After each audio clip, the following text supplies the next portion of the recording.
La sortie de cellules déjà, une équation difficile. Out finalement après discussion. Devant leur butin au hall de la police judiciaire de Yaoundé, ces présumés malfrats s'offrent en spectacle. Les plaignants sont là avec leur caméra, avec leur téléphone, ils nous filment. Finalement, ils regagnent leur cellule, toujours en vociférant. Ils sont reprochés d'avoir escroqué des hommes d'affaires dans les régions du Nord et du Centre. Ici, la sueur de leur front, des appareils électriques, électroménagers, mobilier de bureau, denrées alimentaires, tricycles, ajoutés à ces 3 voitures.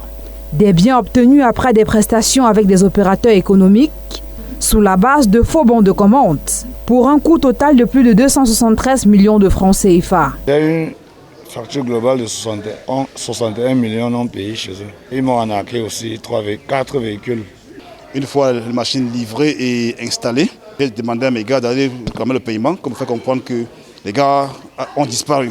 Le gang constitué de 2 frères et d'un ami opérait sous la bannière d'une association baptisée Breath Empowerment Foundation, laquelle existe grâce à un faux récépissé de déclaration par eux fabriqué, au rang de leurs actions à Garoua, ville dans laquelle tout a commencé, des dons dans les orphelinats.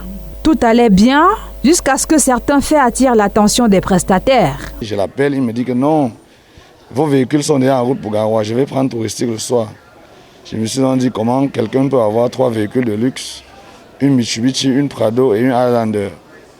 Et il les envoie en route pour prendre touristique, ce n'était pas très cohérent. Ces derniers prennent alors la poudre d'escampette.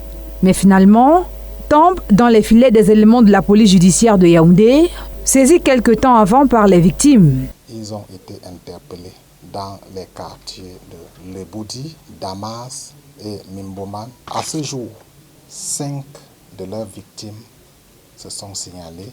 Dans les mailles des éléments de la PJ depuis vendredi dernier, ces derniers répondront de leurs actes devant la justice.